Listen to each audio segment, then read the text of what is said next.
भूपिंदर जी। राम राम जी, राम राम। क्यों कर बैठे हो? ढीले ढीले ढीले ढीले काम नहीं चलेगा। राम राम। हमारे आज इस खटखट टोल कमेटी द्वारा आयोजित इस कार्यक्रम में उपस्थित राज्यसभा में, देश की संसद में मेरे साथी, पहले हम दोनों लोकसभा में थे, ठीक कह रहे थे। आज ये भी आपको हमारे को सोचने की जरूरत है कि आपने सबको निमंत्रण दिए, लेकिन आपके दो बेटे आए, दोनों राज्यसभा से आए। इस सरकार ने जैसा चक्रव्यूह, मैं आपको बताना चाहता हूं, जैसा चक्रव्यूह मुझे लोकसभा में पहुंचने के लिए पहुंचने से रोकने के लिए रोहतक में रचा था, वैसा ही चक्रव्यूह जयंत चौधरी जी को भी लोकसभा में पहुंचने से रोकने के लिए इस सरकार ने वहां भी वही चक्रव्यूह रचने का काम किया था। 2-4 हज़ार से यहाँ कसर रह गई थी और उतना ही मार्जिन जैन जी का भी था। तो आज हम इनको शुभकामनाएं भी देते हैं। इन्होंने जो बात की कि भाई अगली बार आज राज्यसभा में, अगली बार दोनों भाई लोकसभा में चलेंगे, ये आज आपको शुभकामनाएं देते हैं। हमारे भाई जैन जी जो हमेशा किसान की आवाज उठाते हैं, हमारे पूर्व केंद्रीय मंत्री जयप्रकाश जी, चंद्रशेखर रावण जी अभी भी गए, हमारे विधायक जींद से सुभाष देशवाल जी, हमारे विधायक बड़ौदा से जिनको बोलना था लेकिन समय के भाग्य से वो बोल नहीं पा रहे, तो उनकी भी हाजिरी लगाना, खड़े होकर एक बार बालू हाजिरी लगवाई हो अपनी। हमारे विधायक भाई बालू जी, जब इनको टिकट मिली पीछे तो बहुत रोला मीडिया ने मचाया कि ऐसे व्यक्ति को टिकट दे दी, भाई इनके पास तो गाड़ी भी नहीं है, ट्रैक्टर और मोटरसाइकिल है। तो मैं कोई बात नहीं, ट्रैक्टर और मोटरसाइकिल में घूम के भालू तैयार करके और जाके खट्टर सरकार के चिपटा देंगे, ये वो भालू है भाई। हमारे विधायक बलबीर वाल्मीकि जी, इनको भी बोलना था, ये भी आज नहीं बोल पा रहे, इनकी भी हाजिरी लगाना। बलबीर एक बार खड़े होकर हाजिर हुआ भाई अपनी। हमारे बहुत ही जो हमारे किसान आंदोलन के हरियाणा की एक आवाज, जिन्होंने बहुत किसान आंदोलन को नेतृत्व देने का काम किया, हमारे गुरनाम सिंह चढ़ूनी जी, हमारे पूर्व विधायक परमिंदर ढुल जी, पूर्व विधायक नरेश सेलवाल जी, हमारे आज एक और हमारे भाई जिनको बोलना था, लेकिन ये भी समय के अभाव की वजह से इनकी भी जो है स्पीच नहीं हो पाई। खास तौर से राजस्थान में चल के आए, राजस्थान से चल के आए हैं। राजस्थान विश्वविद्यालय जयपुर में उसके छात्र संघ के अध्यक्ष मेरे छोटे भाई हैं, मेरी टीम के सदस्य हैं।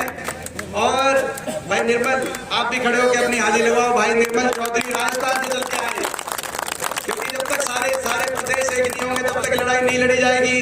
और मैं बधाई देना चाहता हूँ, मैं अपने भाई को बधाई देना चाहता हूँ कि राजस्थान में जो पूरी शेखावटी का इलाका है, हरियाणा के बॉर्डर से लेकर और जयपुर तक लगभग 70-72 सीट आती है। इन सीटों में बीजेपी को सांस नहीं आने दी। शेखावटी का इलाका तो साफ कर दिया था अपने हाथों तो पूरी, और वो तो आगे जाके इन्होंने सांस ली। तो ये जो सारी किसान बेल्ट थी वहां से बीजेपी साफ हुई थी इस बार। तो हमारे भाई निर्मल जी, आप बोल नहीं पा रहे, लेकिन आपकी हाजिरी और आपका बहुत बहुत हम स्वागत करते हैं। क्या बोलेंगे निर्मल जी? अभी इस प्रोग्राम जब हम आगे आपसे इजाजत लेंगे, इसके बाद निर्मल जी की स्पीच करवाएंगे, सारे नौजवान कह रहे हैं। हमारे भाई अभिमन्यु जी, अभिमन्यु कुहाड़ जी, वो भी किसान आंदोलन की एक ऐसी शख्सियत। हमारे भाई डिम्पी पहलवान जी, जयदीप धनखड़ जी, प्रमोद सहवाग, धर्मेंद्र ढोल, हरिकेश, भूपेंद्र टोल कमेटी के हमारे भूपेंद्र जी, कृष्ण जी, अनीश खटखड़ जी, पूनम कंडेला जी, अनीता जी, हर छिकारा जी, बलराम कटवाल जी, राजेंद्र सूरा जी, प्रदीप गिल जी, वीरेंद्र गोगड़िया जी, दिलबाग शंडील जी, रविंद्र देशवाल जी, दिनेश डोला जी, दिलबाग हुड्डा जी, जगबीर डिगाना, अनिल दलाल, करतार सैनी जी, संजीव कल्याण जी, अंकुश परोचा जी, सत्येंद्र सारन जी, विकास खटखड़ जी, रणधीर मोर जी, राजेंद्र सूरा जी, और हमारे सभी, किसी का नाम रह गया हो, सभी पिता तुल्य मेरे बुजुर्ग नौजवान साथी, मातृशक्ति, आप लोग बहुत देर से बैठे हैं। मैं ज़्यादा लंबी बात, और मुझसे पहले सबने अपनी अपनी बात आपके बीच में रखी। मैं सबसे पहले मैं भी सभी 750 हमारे किसान जिन्होंने अपनी जान कुर्बान करी, उनको मैं श्रद्धांजलि देता हूँ। और आपको मैं इस बात के लिए धन्यवाद करता हूँ टोल कमेटी का कि आपने अपने किसान शहीदों को याद किया और यहाँ पर स्मारक बनवाने की एक बहुत अच्छी पहल करी। और ये सही कहा भी जयंत भाई ने कि जो समाज, जो देश, जो अपने पूर्वजों को, उनके कुर्बानियों को, उनके आदर्श उसूलों को याद नहीं करते, वो आगे नहीं बढ़ते। तो जब तक हम याद नहीं करेंगे कुर्बानियां हमारे किसान भाइयों की, तब तक आगे कौन किसान की लड़ाई लड़ेगा। तो आज आपने बहुत अच्छा ये एक पहल करी है, मैं अपनी तरफ से आपका धन्यवाद करता हूँ। एक किसान का बेटा होने आपके मैं आपका धन्यवाद करता हूँ, आपका भाई होने के नाते मैं धन्यवाद करता हूँ। मुझे बहुत बार खटखट टोल पे आने का अवसर मिला जब आंदोलन चल रहा था, और मैं ये कह सकता हूँ कि कभी भी आपके बीच में जब मैं पहुँचा तो मैं किसी राजनीतिक दल का व्यक्ति होने के नाते या सांसद होने के नहीं पहुंचा। मैं एक किसान के बेटे के रूप में हमेशा आपके बीच में मैंने आके आपका समर्थन साथ, जो हमारा सबका कर्तव्य बनता था पूरे प्रदेश में। मगर आज मैं एक बात राजनीति से ऊपर उठ के कहना चाहता हूं। आज जो आपको और हमको इस आंदोलन से सबक लेने की है, सीखने की, एक आंदोलन चला। ये सही बात है कि किसान आंदोलन देश के इतिहास में 13 महीने इतना लंबा आंदोलन, लाखों की संख्या में किसान दिल्ली के चारों तरफ बैठे हुए, 750 किसानों की जान चली गई, हर रोज एक शव वापिस आता था, हर रोज कहीं चिता जलती थी किसी की। ऐसा आंदोलन देश के इतिहास में कहीं कभी नहीं हुआ इन 75 साल में। जो ये बोलते हैं 75 साल में, 75 साल में ऐसा आंदोलन भी देश के किसान को नहीं करना पड़ा। लेकिन 75 साल में ऐसा अहंकार भी देश की किसी सरकार को नहीं हुआ। मैं बताना चाहता हूं उस आंदोलन के बीच में जब वो आंदोलन चल रहा था, मैं इसीलिए आपने कहा था वो कि बीच में इस पंचायत में, क्योंकि आपके बीच में नहीं बोलूं और मैं कहां बोलूं।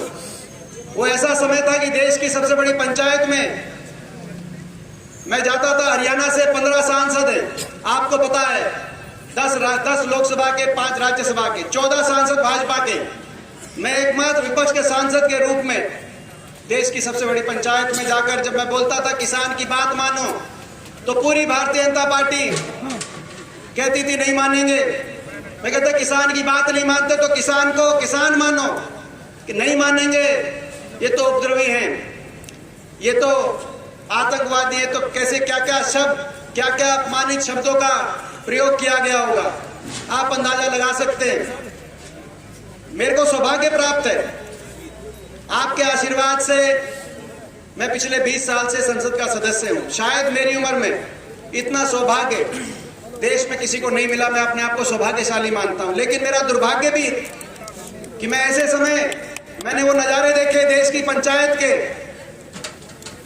उससे 5 किलोमीटर दूर हमारे काका ताऊ बैठा, टिकरी बॉर्डर पे, सिंगू बॉर्डर पे हमारे काका ताऊ, हमारी महिलाएं वहां पर लाखों की संख्या में बैठी होती थी।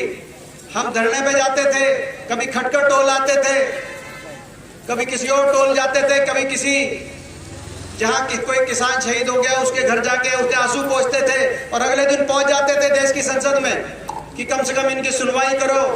अगर आप इनकी बात नहीं मानते, इनको किसान नहीं मानते, इंसान तो मानो, कम से कम सहानुभूति के 2 शब्द इनके लिए आप कह दो, संवेदना प्रकट कर दो। किसी धरने पे किसी की अगर तबीयत खराब हो जाए तो प्रशासन में हड़कंप आ जाता है, लेकिन ये कौन लोग हैं जिनको आपने देश का हिस्सा नहीं मान रखा।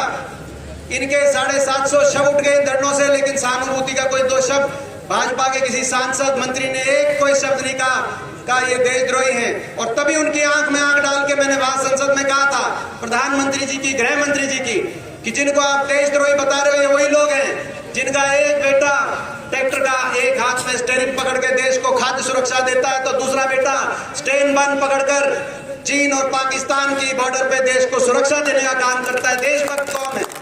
आप इनका तिरस्कार मत करो। ऐसा अहंकार, ऐसा समय देखा मैंने वहां।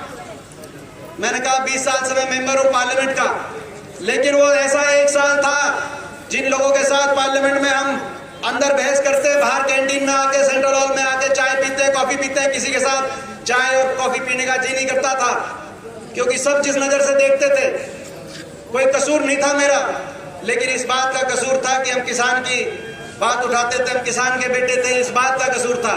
बाहर आके किसी के साथ चाय कॉफी पीने का जी नहीं करता था, पानी पीने का भी उस पार्लियामेंट में जी नहीं करता था, सीधा धरनों पे आते थे, या किसी ऐसे परिवार में जिसका कोई चला गया। मैं एक बात कहना चाहता हूँ राजनीति से ऊपर, क्योंकि राजनीतिक मंच नहीं है, कम से कम वैसे तो 3 प्रदेशों पे ज्यादा चोट पड़ी, क्योंकि एमएसपी 3 प्रदेशों में ज्यादा, हरियाणा, पंजाब और थोड़ा बहुत पश्चिमी उत्तर प्रदेश, लेकिन सबसे ज्यादा चोट पंजाब और हरियाणा के किसान पे पड़ी। कम से कम जब पंजाब पे चोट पड़ी, पंजाब के सारे सांसद, चाहे कोई आम आदमी का हो, चाहे अकाली पार्टी का हो, चाहे कांग्रेस पार्टी का हो, सारे सांसद किसान के साथ खड़े हो गए। लेकिन जब हरियाणा के किसान पे वही चोट पड़ी, तो हरियाणा के 14 सांसद, सारे सांसद किसान के खिलाफ संसद में खड़े हो गए और मैं अकेला वहां पड़ गया। मैं आपको इसीलिए कह रहा हूं, राजनीति से ऊपर उठ के कम से कम आने वाले समय में आपको समझ से काम लेना है, और समझदारी से, जो चौधरी चरण सिंह कह के गए कि एक आंख खेत की डोली पे और दूसरी आंख दिल्ली की राजनीति पे आपकी होनी चाहिए। समझदारी से कम ऐसे फैसला लेना कि कल को हरियाणा प्रदेश के मजदूर पे, किसान पे अगर कोई चोट मारता है तो उसकी गवाही देने के लिए संसद में और विधानसभाओं में गवाही देने के लिए कम से कम खड़े हो जाए, उनका मजाक बनाने के लिए कम से कम खड़े ना। ये मैं आज आपके बीच में, क्योंकि मैं आज आपके बीच में नहीं कहूंगा तो और कहाँ कहूंगा। राजनीति की बात मैं आज नहीं करना चाहता, मैं तो यही कहना चाहता हूं कि आज आपकी भावना का हम धन्यवाद करते हैं। यहाँ पर स्मारक बनाने की बात आई है, मुझे नहीं पता कि ये जो है यहाँ पे भूमि उपलब्ध है या ये भूमि खरीदी जाएगी। मैं इतना जरूर कह सकता हूं कि जो भूमि खरीदने में जो है, जो निजी तौर से, क्योंकि वो घोषित करना मैं समझता हूँ उचित नहीं होगा, लेकिन जो मुझसे हो सकेगा वो मैं करूंगा।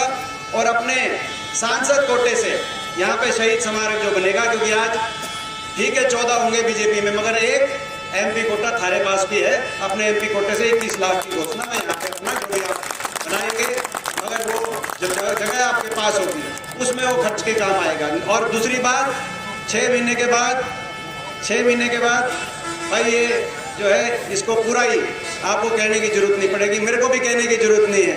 मौका लगेगा तो आप जो कहोगे जो है फिल्म मेरा होगा, हाथ आपकी होगी, मेरे को कुछ आपको कहने की आवश्यकता नहीं है।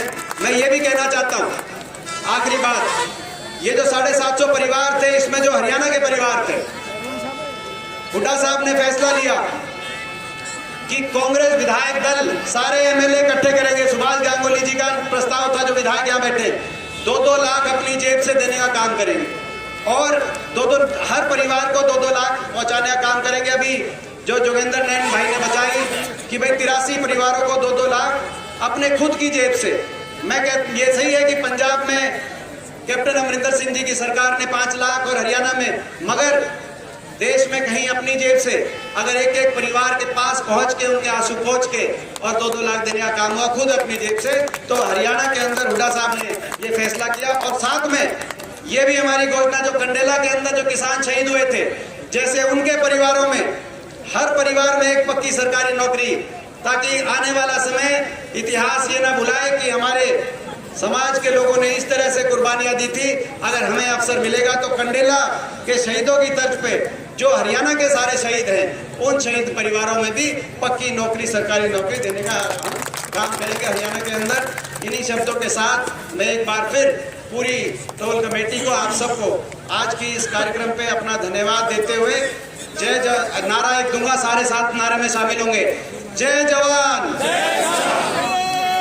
न्यू काम नहीं चलेगा, न्यू काम नहीं चलेगा। जय जवान, जय जवान।